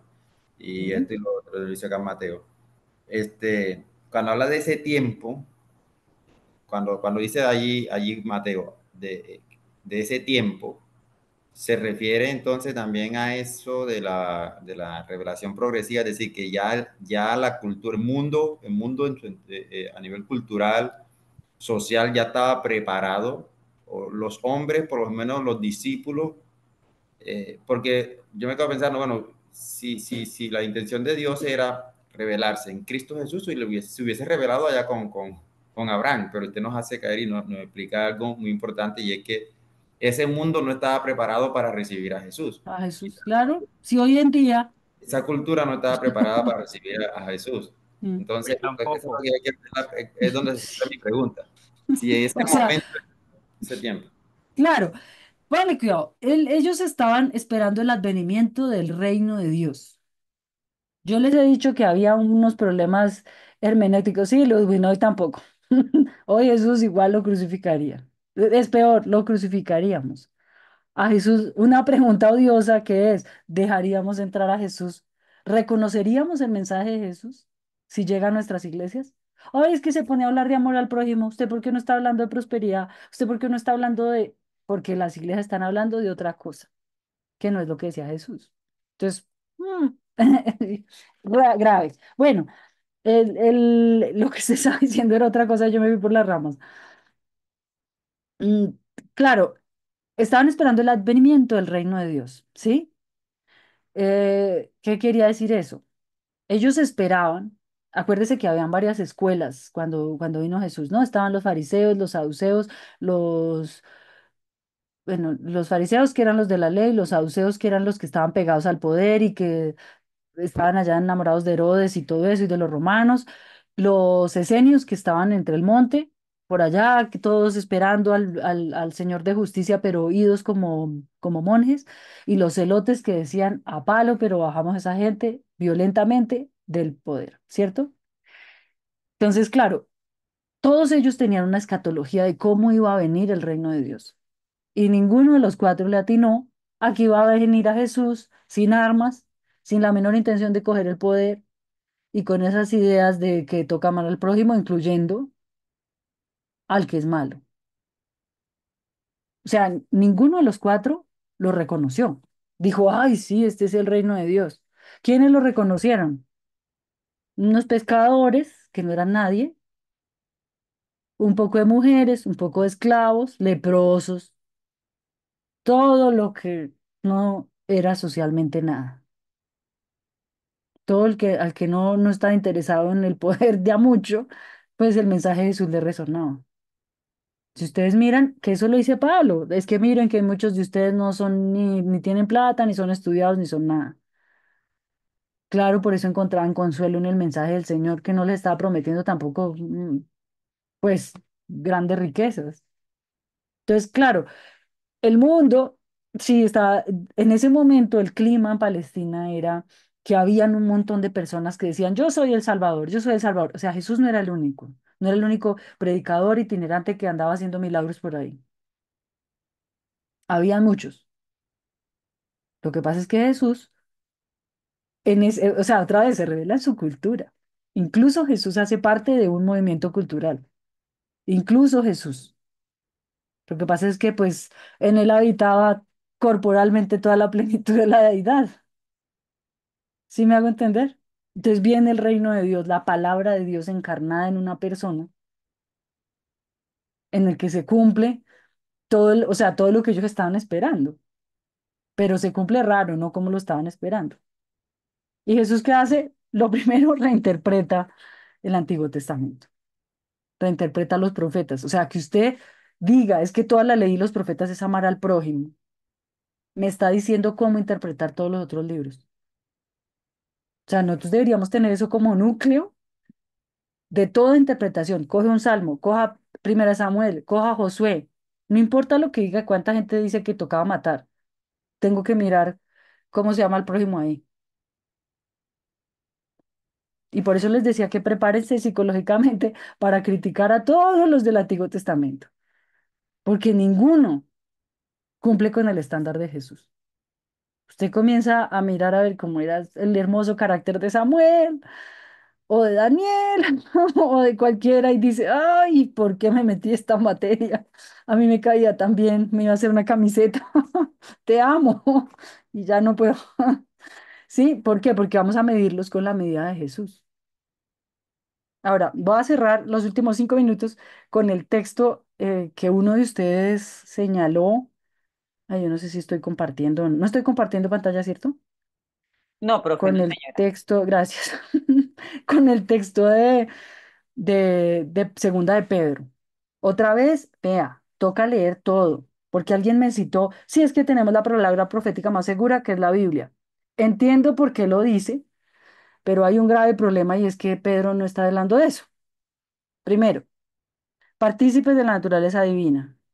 Entonces comienza a hablar, bueno, de eso, y acá, justo antes de que diga eso, habla de que ellos han sido testigos de la revelación de Dios en Jesucristo, ¿sí?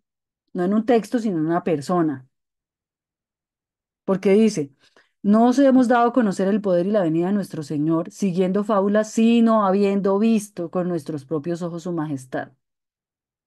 ¿Y a qué se refiere? Dice, cuando él recibió de Dios Padre honra y gloria, le fue enviada desde la magnífica gloria una voz que decía, este es mi Hijo amado en el cual tengo complacencia. ¿Eso cuándo pasó?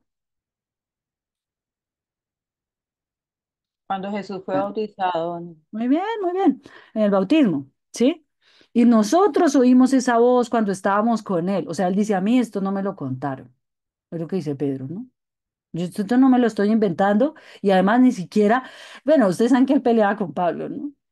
Ellos tenían sus problemillas. Pero entonces es como decir, a mí no me lo contaron, yo lo vi con estos ojitos, ¿sí? Y ahí sí luego dice, tenemos la palabra profética más segura, a la que a la vez es bien estar atentos como una antorcha que alumbra en el lugar oscuro, hasta que el día esclarezca y el lucero de la mañana salga en vuestros corazones. Hasta ahí no está hablando de la Biblia. Uno puede encadenarlo con lo que dice después para decir, bueno, puede estar hablando de la Biblia, pero la palabra profética más segura es Jesús. Porque es el profeta que encarna todo lo que tenían que decir los profetas y que es la imagen misma de Dios, la imagen misma de su sustancia, todo eso que ustedes me dijeron, pues es Jesús, no la Biblia. Y no porque la Biblia no sea importante ni sea la revelación también de Dios, pero usted no puede equiparar la revelación en Jesús, que es la imagen misma, las palabras de Dios, ¿sí? A ponerla a pelear con unos versículos. Pero claro. No sé si me entienden. O sea, la Biblia no hizo a Dios. Nosotros no, Dios no está construido con la Biblia. La Biblia me habla de Dios, sí, pero no es Dios. La revelación completa de Dios es Jesucristo, una persona, una persona, sí. ¿Por qué? Porque es que Dios también se revela en otras fuentes. O sea, hay gente que conocía a Dios sin la Biblia. Ustedes vieron los credos y los catecismos. ¿Cuáles son las otras formas de la revelación? Ah, díganme una.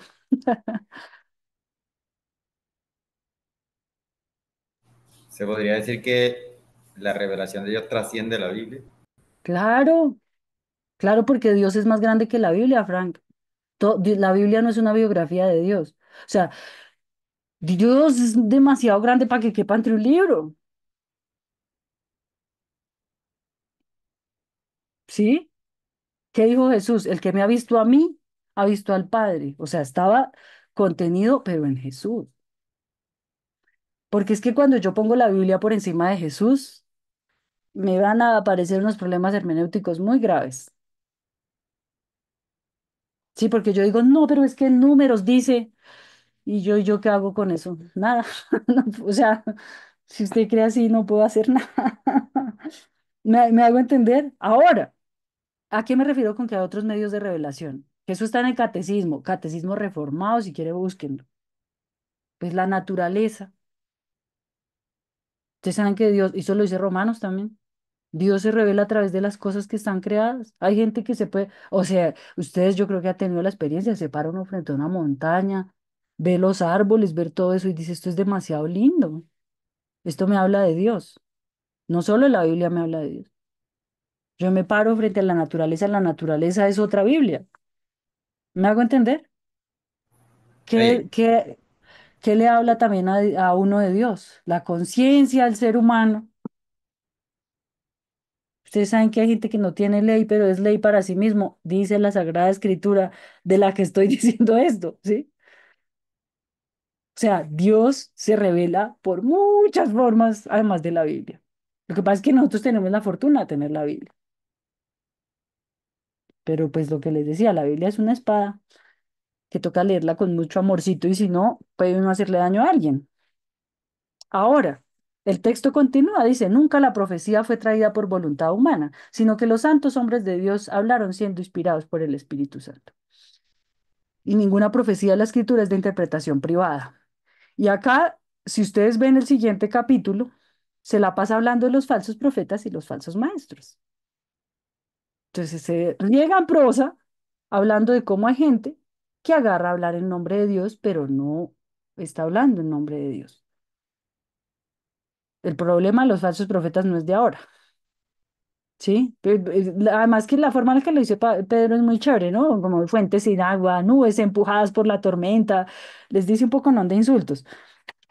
Pero lo interesante del asunto es que incluso si alguien quisiera decir, no, reverenda, a mí no me gusta esa interpretación, yo quiero creer que es la Biblia, tenemos un gran problema. Tenemos la palabra profética más segura, la cual hacéis bien. Y es que para cuando se escribió ese texto, no había canon. Entonces tendríamos que decir, la palabra profética más segura son los profetas del Antiguo Testamento, no las cartas de Pablo, no el Evangelio. ¿Por qué? Porque cuando eso, es que pues, uno también para estudiar la Biblia tiene que saber en qué orden lo escribieron. Ustedes saben que los Evangelios fueron lo último que se escribió, las cartas son primero. Primero escribieron las cartas. Entonces escribieron las cartas y no teníamos Evangelios. ¿De qué estaba hablando?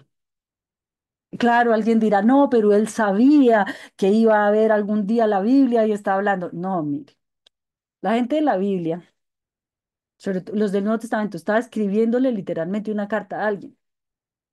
O sea, yo le mando a decir, hola, Fran, ¿cómo está? Y que el Señor me inspira y ahí se le metió un mensaje de amor de Dios, sí. Pero yo le estaba escribiendo una carta a usted. ¿Me hago entender?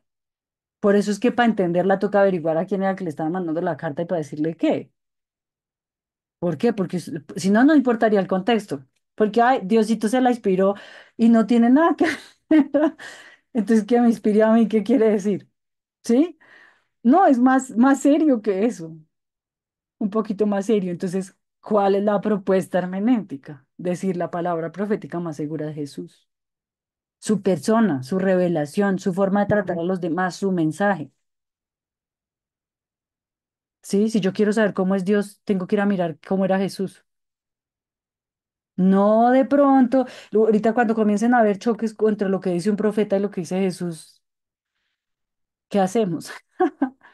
O lo que les decía, cuando Samuel le dice, extermínalo, ¿qué hago? ¿Estaba bien o estaba mal? ¿Cuál es, cómo averiguo si estaba bien o estaba mal si las dos cosas están en la Biblia? ¿Mm? Caiga Pues les fuego digo, del cielo. "Ah, sí, sí, sí, ay, este niño me insultó, que le caiga un oso y se lo trague. No, fabuloso. ¿Y qué haría Jesús? ¿Qué hizo Jesús? Porque no fue qué haría. ¿Qué hizo Jesús cuando le dijeron, ay, eche fuego del cielo? Pues es exactamente el mismo caso. ¿Y Jesús podía? Sí, sí podía. Y teniendo todo el poder, ya les dije, la imagen misma de su sustancia, todo eso, más que Elías. Y Jesús lo dice, soy más que Elías. Mire que no estoy, estoy citándoles la Biblia. Se lo dejo de meditación. Es Jesús el Señor de la Biblia y de mi corazoncito. Es el mensaje de Jesús lo que me gobierna. Es la revelación completa de Dios Jesús. Yo puedo decir, o Jesús le toca decirme como le dijo a Felipe, oiga, el que me ha visto a mí ha visto al Padre. ¿Mm? Ven, esa fue la clase de hoy. Tan, tan. Ay, Frank, señor. Creo que uno podría deducir que Jesús nos pide ser aún mejores en el contexto de, o sea, en el sentido de la vida cristiana, ¿no?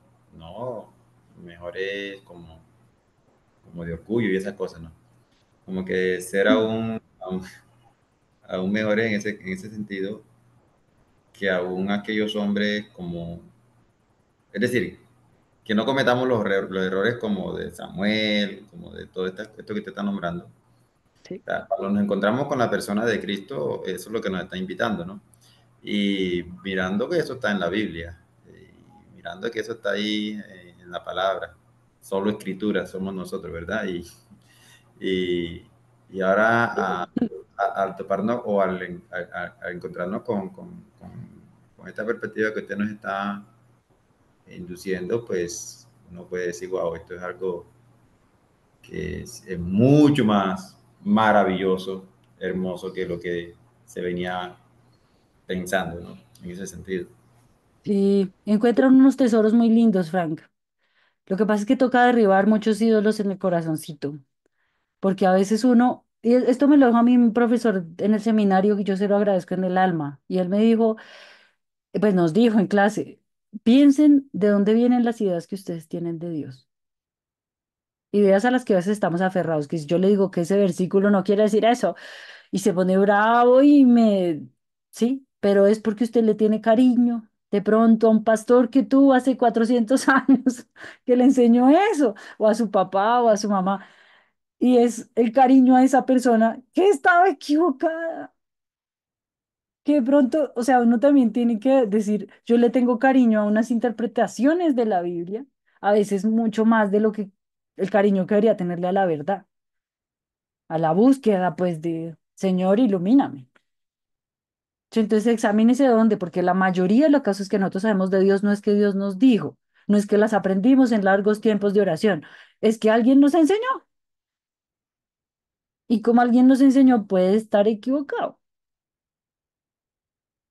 Puede uno decir, uy, de pronto me va mejor por aquí, que fue la actitud que tenía Jesús.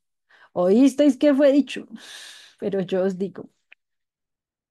Y esa gente se le venía encima, porque es que imagínese usted que haya guardado el sábado 20 30 años seguidos, usted quedándose quieto así en la sinagoga, y alguien venga a decirle que tranquilo, que vaya y se coma unas espigas. ¿Es doloroso? Claro que lo es. Claro. En fin, son las 9:07. Recuperamos los 7 minutos de inicio en los que ustedes no han llegado. Bueno, les voy a dejar un foro porque no les he puesto tareas. Esto va a tener, no les he dicho, pero esto va a tener 3 tareas. Uno va a ser este foro maravilloso que les voy a habilitar, en el que ustedes van a ver un video fantástico de mi amigo Lucas Magnin y van a responder una pregunta, ¿no? Sobre los profetas falsos aquí y allá, los profetas de ahora y de antes. A mí, tratar de identificar profetas falsos y profetas verdaderos en ese mundo de la Biblia y en nuestro mundo. ¿Está bien? Entonces, pues, para que lo comenten de aquí a la otra clase. Y luego vamos a hacer un ejercicio de interpretación con uno de los profetas, de los 12 profetas, o sea, de los corticos, y con otro texto de los profetas que escribieron más harto, ¿sí? Estar clasificados por tamaño de escritura. ¿Está bien? Entonces, pero pues luego les asigno los textos y como les doy los parámetros. No se preocupen que no va a ser nada que no hayamos visto en clase. Sí, hacemos el ejercicio todo como lo hemos visto acá, todo con el pacto soberano vasallo, con la ley, con lo mismo cantinela que los voy a tener hasta que se acabe esta clase. ¿Está bien? Que estén muy bien. Un abrazo para todos. Un corazoncito les mando. Espero que sean felices.